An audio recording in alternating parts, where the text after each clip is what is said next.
pescadores, ¿verdad? ¿Saben algunos?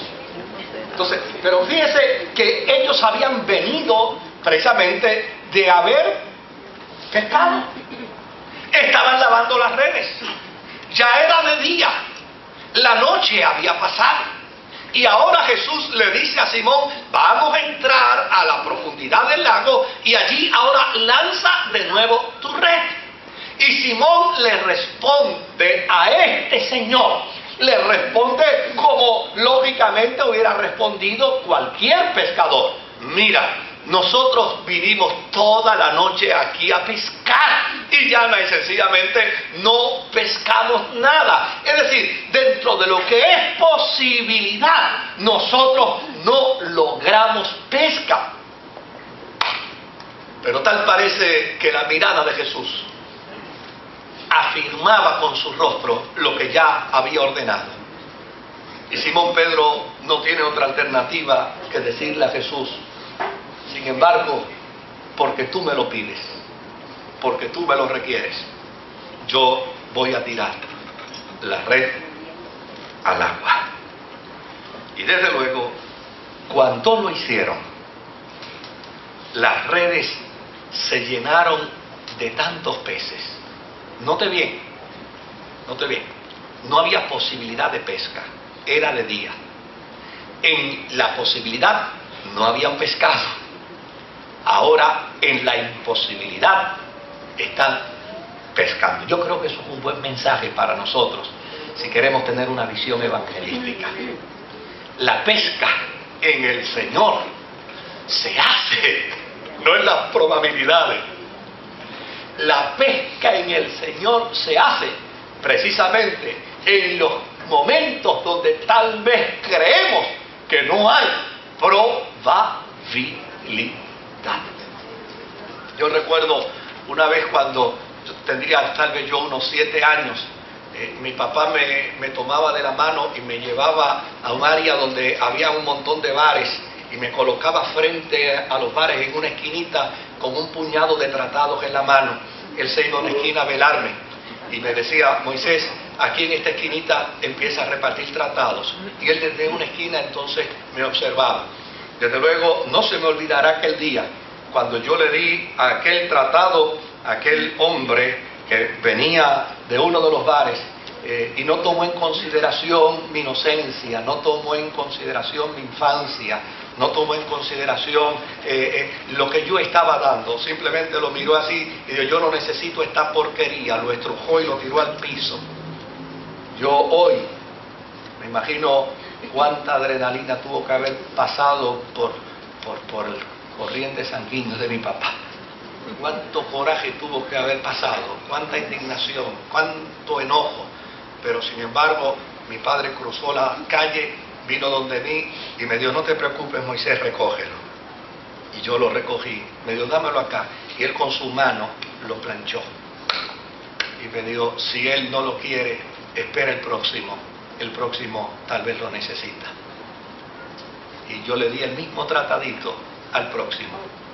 Y el próximo, llorando, dijo, esto era lo que yo necesitaba, que Jesús es el Salvador.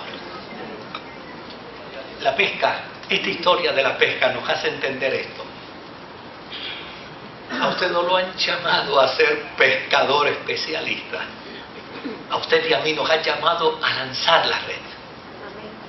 Y cuando lanzamos la red, la lanzamos no porque queremos, la lanzamos porque llana y sencillamente Él quiere que la lancemos. Y una vez lanzamos la red, llana y sencillamente el que se encargará del proceso es Jesús.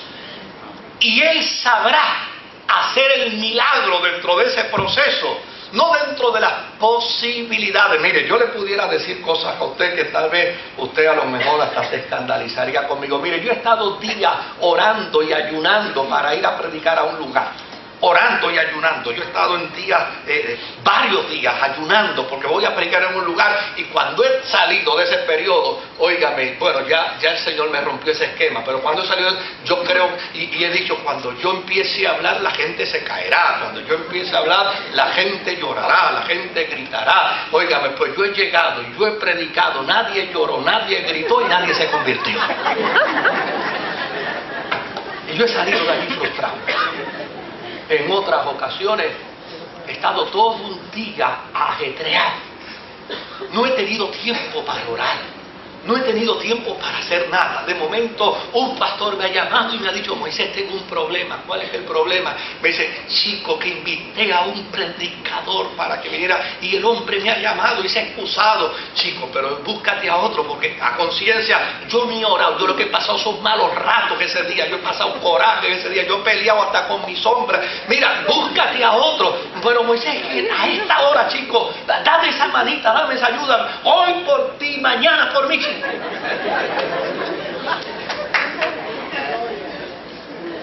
Y yo he ido pidiéndole a Dios por el camino: Señor, perdóname, tú sabes que voy por ese compromiso, pero hasta con temor de subir al templo y que venga un gallo como el anuncio ese. Que hay gente que le mete tanto miedo a uno, ¿no? Oiga, y ese día Dios ha salvado gente, y la gente ha venido corriendo, porque a fin de cuentas esto no es tarea de nosotros. Esto es tarea del Espíritu Santo. Esto es tarea del Dios del cielo. Ahora, fíjense que cuando ellos reciben esa gran pesca, Pedro confiesa a Jesús. Y es entonces cuando lo declara Señor. Y es entonces cuando se declara pecador. Y es como resultado de haber declarado a Jesús Señor y haberse declarado pecador, que entonces Él recibe una nueva encomienda.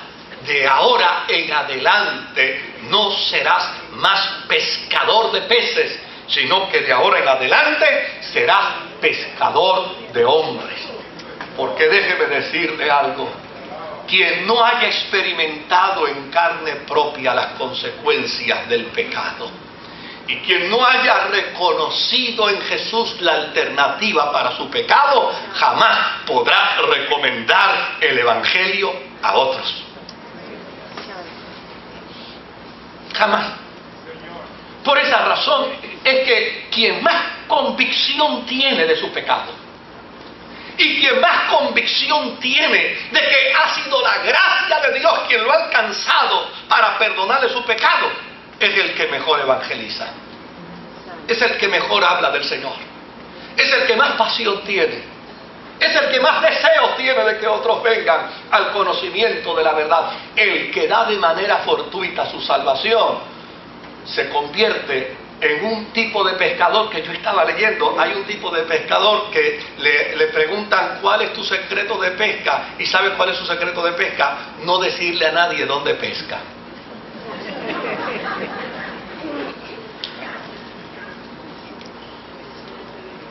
Era necesario que Pedro reconociera a Jesús como Señor.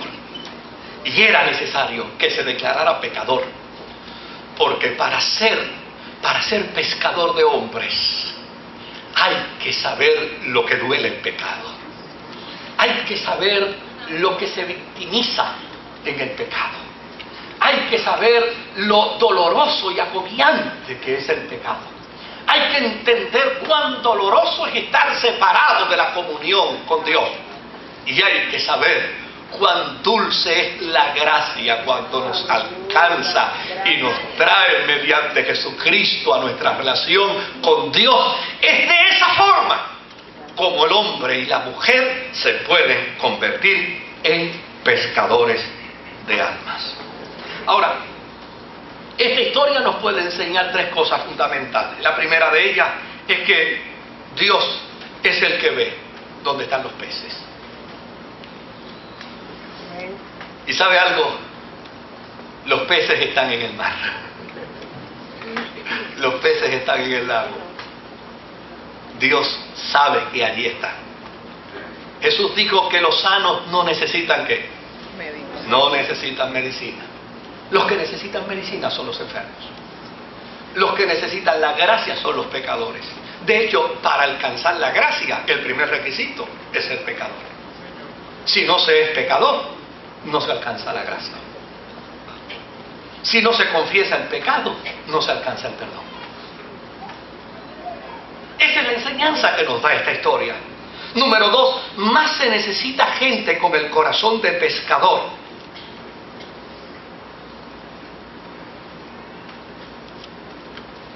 Que tengan como Pedro esa disposición a volver a intentar de nuevo. ¿Sabe? Yo he conversado con alguna gente a quien he querido motivar para que evangelicen. ¿Y sabe lo que me han dicho? Me han dicho, pastor, a mí me gustaría hablar de Jesucristo, pero ¿y si la gente no se convierte? A mí me gustaría hablarle de a mí me gustaría a la gente darle mi testimonio, pero ¿y si la gente no me responde? ¿Sabe algo? Dios no nos llamó a convertir. Dios nos llamó a predicar. Dios no nos llamó a que la gente se convierta. Dios nos llamó a que le anunciemos a la gente la alternativa que es Jesucristo, única alternativa para que el hombre esté en reconciliación con Dios. Pero si intento una vez, si intento 2 veces, de hecho yo una vez conversé con una persona que me dio, yo me incursioné en el evangelismo, di 2 campañas y nadie se convirtió. Decidí que eso no era lo mío. A fin de cuentas, en la Biblia hay historias de hombres. Mire, una de las historias que a mí más me sobrecoge es la historia de Jeremías. 40 años predicando y nadie se convirtió con su mensaje. Hasta él por poco se desconvierte. A él por poco se sale de la religión. 40 años. Dios no lo mandó a convertir. Dios lo mandó a compartir, a predicar, a proclamar. Así es que en la vida y en el corazón de cada hombre, de cada mujer cristiano, debe haber un sentido dispuesto a probar lo que parece ser inútil. Fíjese que la historia dice que era de día, se pescaba de noche, parecía ser inútil, Yo recuerdo el testimonio de un gran artista, una persona muy conocida y muy prominente en el mundo artístico. ¿Y sabe qué me llamó la atención de su testimonio? Cuando dijo que él conocía personas cristianas, pero nunca ninguno de ellos le había hablado del Señor. Dice, yo vine al conocimiento del Evangelio como resultado de una mujer que se atrevió, se las ingenió para introducirse al edificio donde yo vivía. Entró al edificio, tocó a mi puerta y cuando yo abrí la puerta le pregunté, ¿qué usted hace aquí? Porque yo sabía que la seguridad del edificio no permitiría que alguien entrara de esa forma. Y la mujer le respondió y le dijo, yo estoy aquí porque el amor de Dios desea alcanzarle y salvarle. Recuerdo una vez que estaba predicando yo por el área oeste, y cuando terminé de predicar hice el llamado al altar y pasó una mujer, un hombre a convertirse. Cuando se convirtió al Señor bajo lágrimas, en una expresión de gozo, al ratito apareció uno de sus compañeros de trabajo a abrazarlo, y cuando lo fue a abrazar, el hombre lo agarró así por la mano y le dice, ¿y qué tú haces aquí? Le dice, yo pertenezco a esta iglesia. Dice, ¿y tú perteneces a esta iglesia y nunca me habías hablado de Jesús?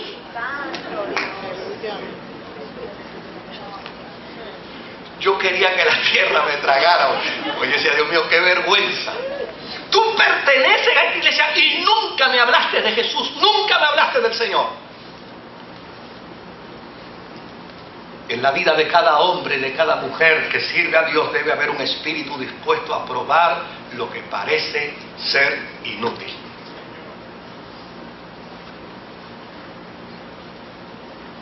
¿Quién crees tú que es el más difícil para convertirse a Jesucristo entre los tuyos? ¿Quién crees tú que es la persona que tiene el corazón más endurecido? ¿quién crees tú que es la persona a la que tú no le das ninguna posibilidad de acercarse al Señor? Pues inténtalo. Di como Pedro, ya lo intenté y no se convirtió, pero porque tú me mandas, vuelvo de nuevo a tirar la red. En esta historia del capítulo 5 hay 4 pescadores. En el capítulo 21 hay 7 pescadores, discípulos de Jesús. Desde luego, aquí realmente la historia tiene otro propósito. El propósito de esta historia es la resurrección de Jesucristo, es hablar sobre la resurrección. Pero por el mismo sentido, también nos plantea la historia algo muy similar. Era de noche y no habían pescado nada. Los 7 pescadores discípulos estaban reunidos y de momento Pedro dijo, yo me voy a pescar. Y los otros se dijeron, nosotros nos vamos contigo. Desde luego, ya de regreso de la pesca en el lago de Genesaret, de madrugada, no habían pescado absolutamente nada. Y el resucitado se les aparece. Qué interesante. Se les apareció en el lago para comisionarlos. Se les aparece en el lago luego para reafirmarlos en la comisión. Yo no los entrené para que sean pescadores de peces. Yo los entrené para que sean pescadores de hombres. Hace muchos años atrás, pero muchos años, más de 35 años, yo leí un artículo que me estremeció. El artículo de un hombre misionólogo que decía lo siguiente. Él decía, las iglesias en los Estados Unidos son las responsables de los mejores atletas. Entrenó los mejores hombres para las canchas. Entrenó los mejores hombres para el béisbol. Los entrenó porque la iglesia se ocupó de hacerle canchas de baloncesto, se ocupó de hacerle parques de pelota, se ocupó de hacerle áreas de pista y campo. Pero lamentable y dolorosamente no los entrenó para la pasión misionera. No los entrenó para la pasión por las almas. Y desde luego usted los observa hoy. A mí me gustan los deportes. Observo los boxeadores que después que noquean a uno miran para arriba y le dan gracias a Dios. Y observo a los de kickboxing que baratan a un ser humano, lo dejan tirado en el suelo a punto de que se lo lleve para el hospital y van y se doblan y se ponen de rodillas y miran al cielo y le dan gracias a Dios. Los observo antes de batearla a la bola, que se presignan. Los observo, oiga, todos con actos y gestos religiosos. Pero ausentes de pasión por las almas. En este caso, Jesús les pregunta, ¿tienen algo? ¿Agarraron algún pececito? La respuesta de ellos es no. Ahora el resucitado le dice, tiren la red a la derecha. Y cuando lo hicieron, la red se llenó de peces. Juan, el discípulo amado, dice, ese es Jesús el que nos está dando la instrucción. Pedro de repente se tira al agua para encontrarse con Jesús. Y cuando logran desembarcar de la nave, encuentran que Jesús ya está preparando a manera de un hornito con unos cuantos peces y pan. Y desde luego Jesús se le acerca y le dice, mira, busquen un poco más de peces para compartir aquí, para comer juntos. Y desde luego Pedro se fue y se trajo la red de peces completa. Y hay 2 planteamientos aquí interesantes. Una, el número de peces, que Juan los contó. Dice, eran 153, ¿qué? 153 peces.